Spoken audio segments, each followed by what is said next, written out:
never, never let your gun pointed be at anyone. That it may unloaded be matters not the least to me.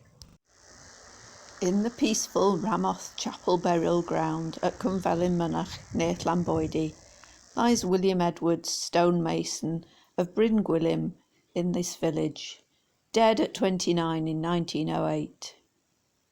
In the parish churchyard of Trelech-Abetus, the parish of his birth, lies Isaac Evans of Blaenwaun Smithy, dead at 48 in 1916. These were friends in life. Isaac died after a short illness. William was shot by Isaac. This was no murder. Isaac and William, and William's two younger brothers, Levi and John, had gone out on a rabbit shooting trip. Isaac was running to get to a rabbit, tripped upon a stone, and his gun discharged straight into the shoulder of his friend.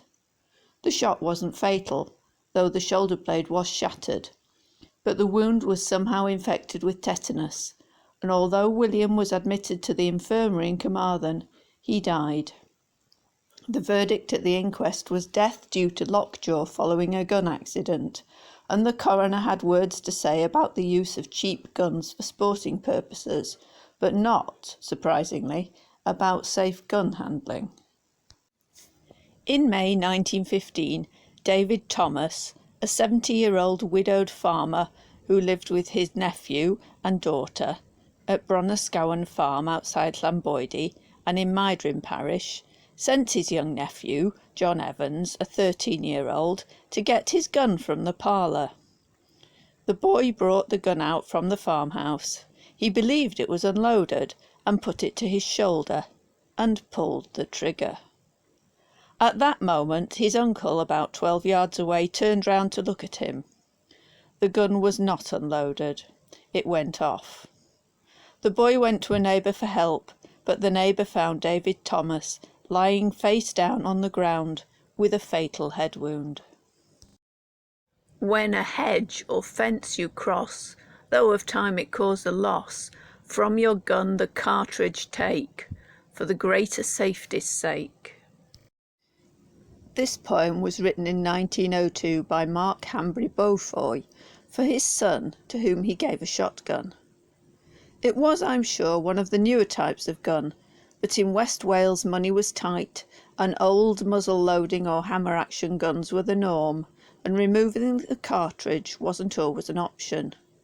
Care over hedges and fences, though, was still important. David Davis found this out the hard way in July 1897.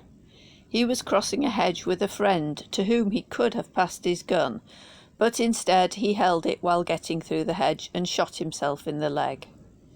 He went to Carmarthen Infirmary. I don't know if he survived, but he might well have lost the leg.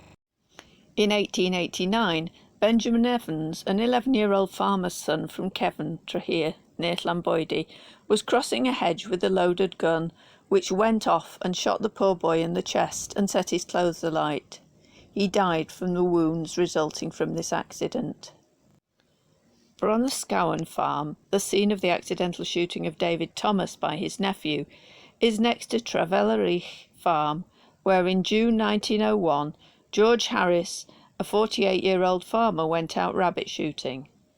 Some time later his son found his father's body lying on the road by a fence, on which was a dead rabbit.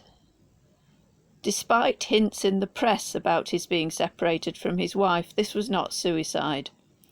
The verdict of the inquest was that he had stumbled getting across a rough bank and his gun had gone off close to his head. He is buried in Meidrim churchyard. His formerly double-barrelled gun had only one barrel left. It was also tied up with string. The other barrel had exploded on a previous occasion. George Harris was clearly not a man with a keen sense of gun safety.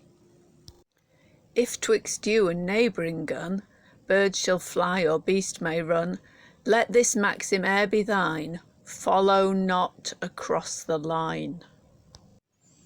A piece of advice which would have proved invaluable to Dr. Richards, a medical officer who was out shooting at Conwil with his coachman.